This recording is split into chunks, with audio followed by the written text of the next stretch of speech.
આજે ભાજપની પાર્લામેન્ટરી બોર્ડની બેઠકનો ત્રીજો અને અંતિમ દિવસ છે। દરેક મહાનગરપાલિકામાં 70% વધુ નામો કપાય તેવી સંભાવના વ્યક્ત કરવામાં આવી રહી છે। ભાજપની માર્ગદર્શિકાના કારણે અનેક લોકોની બાદબાકી થશે। આજે જામનગર સહિત 2 થી 3 મહાનગરપાલિકાના નામ ઉપર વિચારણા ચાલવાની છે। શુક્રવાર સુધીમાં નામો જાહેર કરવામાં આવે તેવી સંભાવના છે। કદાચ નામો જાહેર કર્યા વગર ટેલિફોનિક જાણ પણ કરવામાં આવે તેવી વિચારણા અત્યારે ભાજપમાં ચાલી રહી છે। ભાજપ ઉમેદવારોની યાદીમાં મોટું સરપ્રાઇઝ પણ આપી શકે છે।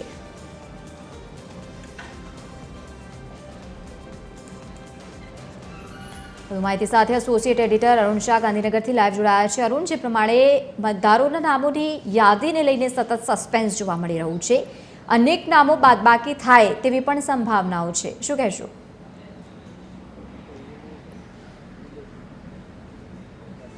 લવલીન, રાજ્યમાં સ્થાનિક સ્વરાજ્ય સંસ્થાની ચૂંટણીઓ સંદર્ભમાં પ્રદેશ ભાજપ સમિતિની જે બેઠક 2 દિવસથી મનોમંથન ચાલી રહ્યું છે ને ખાસ કરીને પ્રાયોરિટીમાં જોઈએ તો હાલના તબક્કે જિલ્લા પંચાયત, તાલુકા પંચાયત, નગરપાલિકાના જે નામોના ઉમેદવારો છે તેની પસંદગી થઈ ગઈ છે ને તેની યાદી પણ તૈયાર થઈ ગઈ હોવાનું બિનસત્તાવાર રીતે જાણવા મળ્યું છે। પરંતુ સૌથી મહત્ત્વપૂર્ણ રીતે કહી શકાય કે આજે જ્યારે ત્રીજો અને અંતિમ દિવસ છે ત્યારે ચોક્કસ રીતે લગભગ તમામ નામો ને આખરી ઓપ આપી દેવામાં આવે એવી પૂરી શક્યતા હાલના તબક્કે પ્રબળ બની છે। સૌથી મહત્ત્વપૂર્ણ કહી શકાય કે અમદાવાદ મહાનગરપાલિકા સહિત આ ઉપરાંત જે નવરચિત મહાનગરપાલિકા છે તે તદુપરાંત જે 6 હયાત જે મહાનગરપાલિકા છે જેની મુદત પૂર્ણ થઈ રહી છે તે તમામની જે ચૂંટણીઓ યોજાવાની છે તેના સંદર્ભમાં ઉમેદવારોને આખરી ઓપ આપવામાં આવશે। આજે મોડી રાત સુધી પણ ગમે તે રીતે પણ ઉમેદવારોના નામને આખરી ઓપ આપી દેવામાં આવશે। આના સંદર્ભે ભારતીય જનતા પાર્ટી તરફથી સત્તાવાર રીતે નામોની યાદી જાહેર કરાશે કે કેમ તે અંગે હાલના તબક્કે ભાજપ ખુદ અસમંજસમાં છે। સૌથી મહત્વપૂર્ણ રીતે જોઈએ તો ભારતીય જનતા પાર્ટીના જે નીતિ નિયમ નક્કી કરવામાં આવ્યા છે ઉમેદવારોની પસંદગી સંદર્ભે, તે સંદર્ભે સૌથી વધુ 2 મહત્ત્વના નિર્ણયો કરવામાં આવ્યા છે, જેમાં 60થી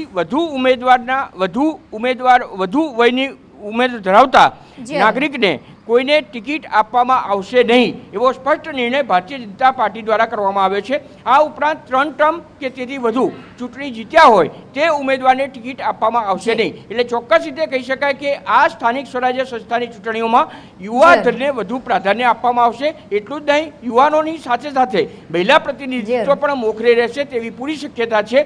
હવે જ્યારે આજે પાર્લામેન્ટરી બોર્ડની આખરી બેઠકનો દિવસ છે ત્યારે તમામ નામોને આખરી ઓપ ચોક્કસ રીતે આપી દેવામાં આવશે।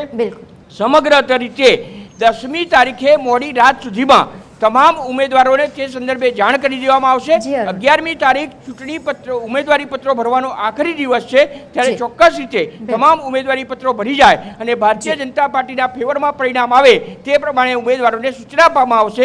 હવે ભારતીય જનતા પાર્ટી સત્તાવાર યાદી ક્યારે જાહેર કરે છે તે જોવાનું રહેશે।